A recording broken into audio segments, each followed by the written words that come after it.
Imagine this, that you are stressed and confused about the decision you want to make, or even scared about what to do next in life.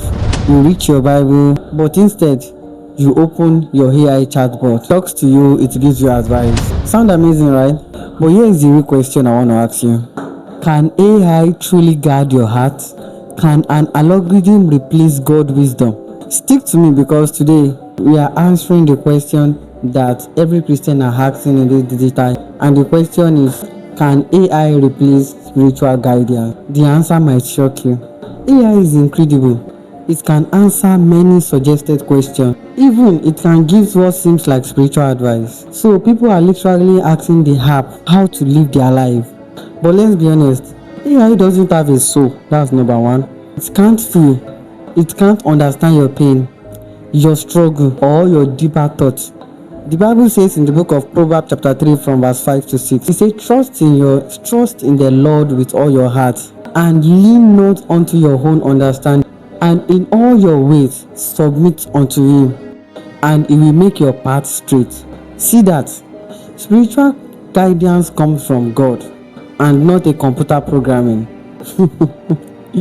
AI can be smart, but AI can never replace the Spirit of God.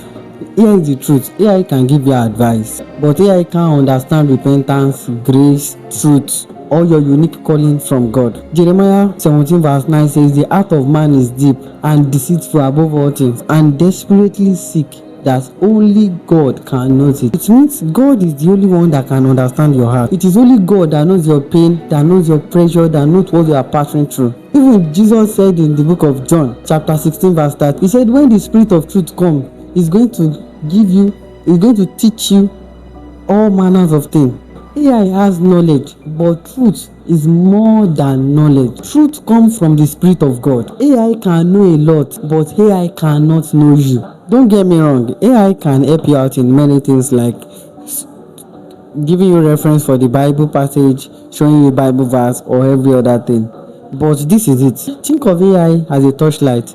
When you hold a torchlight, it can show you a path, but it can never show you how to walk on the path. The Bible said in the book of 1 Timothy chapter 3 verse 16, it says, all the scriptures is breathed out of God and is profitable for teaching, for reproof, for correction, for training, and for righteousness. So AI can point out this word of God to you, but it is Holy Spirit that can only make it alive in your life. AI can guide your hand, but only God can guide your heart. The danger is very subdued. We get to a point where Christians now start leaning on robots for comfort. We start leaning on robots for advice. We start leaning on robots for prayer. And before we know it, we start putting technology in the place where God's supposed to be. Psalm 127 verse 1 says that unless the Lord build a house, the builder are building in vain. AI can give you answer. I'm not disputing that. But AI can never give you salvation. It can never forgive your sin. It can never give you peace. Remember that AI can answer your question, but AI will never save your soul. So what should we do?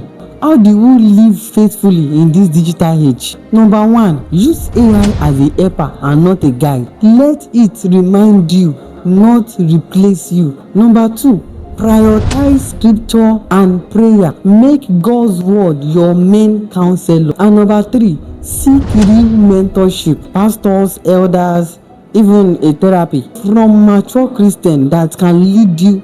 And number four, check the tool and not the technology.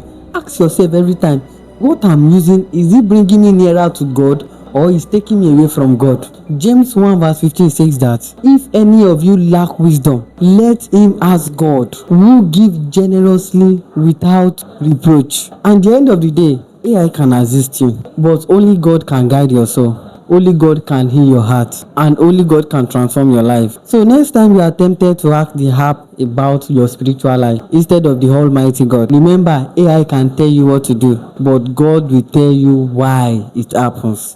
Don't forget to click on the subscribe.